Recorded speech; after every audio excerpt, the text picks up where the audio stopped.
Los procesos asociativos se dan cuando hay un acercamiento entre dos o más participantes en un sistema social, cuando una persona se te acerca a hablarte o cuando estás con un grupo de amigos. Los tipos de contacto es el primario, que es de cara a cara con la persona, y el contacto secundario, que se establece a través de la distancia, como una carta. La aproximación es infundir confianza en una persona y que ella te muestre fe. El ajuste consiste en que a través de las obras que tú haces se terminan las diferencias de opiniones y sentimientos que se encuentran entre las personas. El ajuste unilateral es cuando uno de los sujetos renuncia a su carácter ante uno más fuerte, y el ajuste mutuo se produce con recíproca influencia de ambas partes. La acomodación es un tipo de tregua con un conflicto previo. La transculturación es un proceso en el cual dos diferentes culturas conviven pero nunca llegan a mezclarse mutuamente. La asimilación es un proceso de cambios en actitudes, valores y creencias. Y el mestizaje es la fusión biológica entre los individuos de distintos pueblos por la celebración de matrimonios entre ellos. La integración, unión o fusión es la consecuencia última del proceso de asimilación.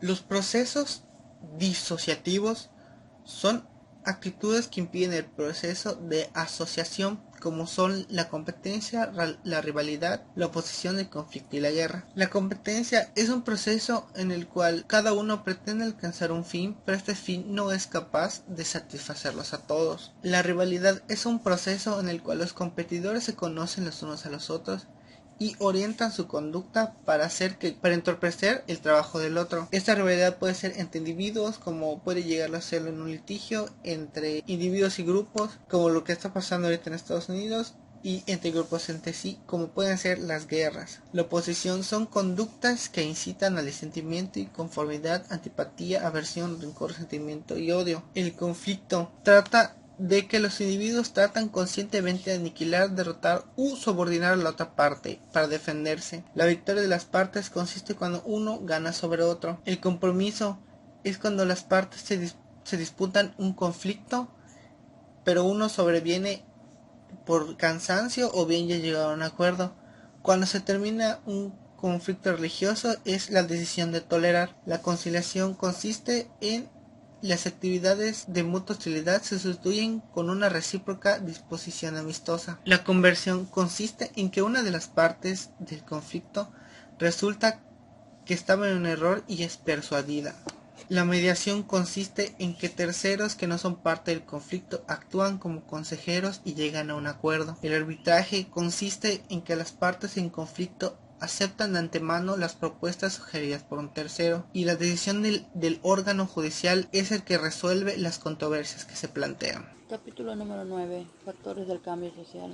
En primera tenemos los distintos tipos de actitudes. Esto nos dice que el grado y la velocidad del cambio histórico depende de dos factores. El primero es que haya un ambiente que estimule el pensamiento individual, y el segundo es que las innovaciones realizadas por algunos individuos sean aceptadas favorablemente y con facilidad, porque domine en el grupo una actitud en pro de los cambios progresivos. De igual manera, las varias actitudes pueden clasificarse en tres tipos principales, que son la conservadora, la progresista y la radical. La actitud conservadora se muestra contraria o adversa frente a cualquier intento de cambio social, tanto en el sentido de aportar algo que se considera como una novedad, como para retomar algo que por viejo ha sido desplazado. Después tenemos el conservadurismo desinteresado, que es aquel que obedece a varias razones, entre las que podemos anotar las siguientes: una convicción sincera a una gran estimulación por la seguridad, una gran estimación por la seguridad, al temor de que los cambios que puedan ocurrir no traigan como consecuencia verdaderos beneficios, sino por el contrario, auténticos perjuicios. Después tenemos el conservadurismo interesado, que este encuentra su razón de ser fundamentalmente en el deseo de proteger los privilegios justos o injustos, legales o ilegales, que se disfrutan de acuerdo al estado presente. Se denominan relativamente estáticas aquellas sociedades en las que predominan los factores que tienden a mantener la estabilidad del sistema social, tales como el derecho, la religión, costumbres, moral y tradición. Los ejemplos clásicos de estas sociedades son las primitivas, sociedad feudal, la hindú, tibetana, etc. Las sociedades dinámicas son aquellas en las que se produce el cambio social con gran celeridad, es decir, los factores dinámicos del cambio social preponderan sobre los factores estabilizadores del cambio social. Entre los factores que lo producen de manera acelerada encontramos la ciencia y la tecnología. Factores del cambio social. Existen factores especialmente generadores de cambios que afectan a la estructura colectiva y a las pautas culturales, factores que determinan habitualmente sucesivas modificaciones importantes de los modos de vida. Esos factores son externos de la naturaleza, cambios en el número y composición de la población, trastornos sociales, influjos culturales, contacto entre diversos pueblos y culturas y factores económicos. El tema que me tocó presentar fue la sociología de la familia. A continuación daré la explicación breve de mi tema. Los sistemas de parentescos se representan en las distintas sociedades. El linaje significa la ascendencia o descendencia de cualquier familia cuyos miembros se vinculan por venir del mismo antepasado. El linaje puede ser patrilineal, esta es la descendencia del hombre, o matrilineal, la cual es la descendencia de la mujer.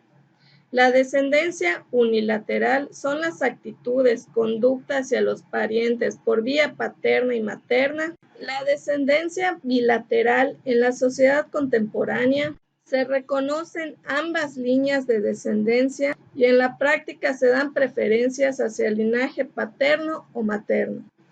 El papel económico de la mujer se ha transformado. Uno de los factores más importantes que se han originado el nuevo sentido del contrato matrimonial es el aumento creciente de la independencia económica de la mujer.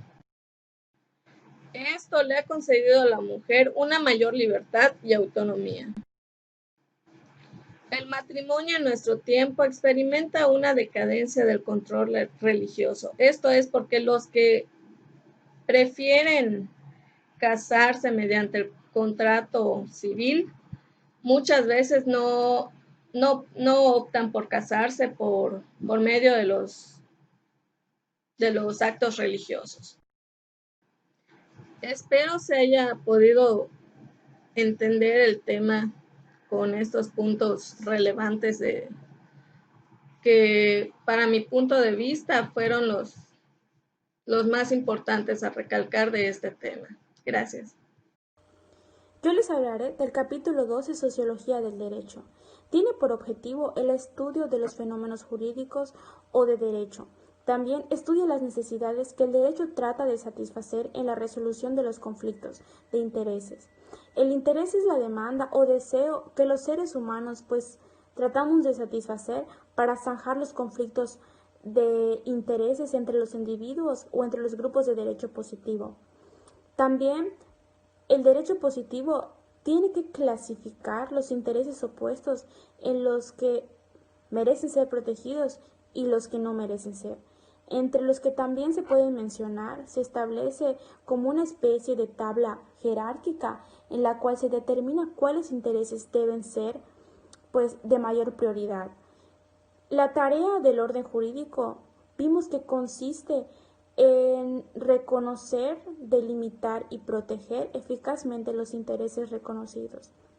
En la organización del poder político se pudo apreciar que desde el punto de vista sociológico uno de los aspectos es el Estado, que consiste en una diferencia de gobernantes y gobernados entre los que ejercen la autoridad jurídica y los que están obligados y forzados a obedecerla. También cabe recalcar que el valor justicia en términos absolutos es el principio de legitimación del orden político social, lo que hace de un orden jurídico. Y también la limitación del poder trae como resultado el conocimiento y la protección de la libertad tanto de los individuos como de los grupos sociales. En el capítulo 13 y el último pudimos analizar las normas sociales de conformidad y de la desconformidad, de la criminología social. Igual vimos cómo los juristas ven como la delincuencia pues la más grave perturbación del orden jurídico y piensa que tanto la ley como la autoridad deberían de intervenir, ya que en el conjunto de la criminalidad de nuestra época tristemente es un fenómeno, pero muchos hechos ocurridos no son perseguidos por las autoridades, hay otros que sí. También vimos que tiene que ver mucho la pubertad, en donde se presentan las transformaciones del individuo, que es la sexualidad, la economía y la política, ya que en la primera, pues el joven empieza una integración sexual, en la segunda una económica y en la tercera pues una política. Igual se vio que entre los factores sociales del delito hablamos sobre el sexo, sobre la edad, que es un factor, el factor económico, ya que pues un gran número de delincuentes pues proviene de las clases más pobres, ya que la necesidad económica los empuja pues a cometer delitos contra la propiedad. Y en cuarto lugar está el nivel educacional. También apreciamos que las causas que desencadenan la conducta delictiva pues es una situación conflictiva, una situación de inferioridad y también un sentimiento de angustia. También podría ser un ataque ilegal delictivo. La personalidad de los delincuentes juveniles comienza con la agresividad, el impulsivismo, el incumplimiento de la palabra y el hábito de la mentira. Son focos para ver cómo comienza la criminalidad. Al igual, un punto importante con el que nos topamos es la teoría del conflicto cultural, que se produce por tensiones entre las normas vigentes que integran el sistema jurídico penal. Y con respecto a la teoría de la asociación diferencial, el autor por nombre Sutherland nos citó que la conducta criminal se aprende en un proceso de comunicación de persona a persona. O sea, eso quiere decir que si una persona vive rodeada por familia y compañeros de trabajo violentos, sin valores éticos, eso va a influir mucho en su comportamiento. Y la tercera teoría que vimos fue el tema de la desorganización social, la cual nos habla que toda cultura establece los objetivos que los miembros de la sociedad deben alcanzar. También hablamos sobre el anarquismo, que dentro de la sociedad sus miembros tienen un poder ilimitado. Esta teoría la creó Bakunin y Kropotkin, que decía que los hombres son por naturaleza esencialmente buenos, que el Estado y las instituciones que lo integran los habían corrompido. Y pues para finalizar, a lo largo de este parcial vimos pues desde las leyes, ¿no? Desde la evolución hasta los tipos de familias, sus diferencias entre las familias de las épocas antiguas y las actuales, los modelos de organización familiar, los factores del cambio social y pues lo último que acabamos de mencionar. Si bien, pues este semestre no fue fácil, pero pues estamos terminándolo, pues con empeño de cada uno de estos integrantes que conforman mi equipo. También podemos finalizar agradeciéndole pues a la licenciada Yoli por tan grande pues paciencia que nos tuvo, ya que pues nos brindó mucho apoyo en las clases en línea.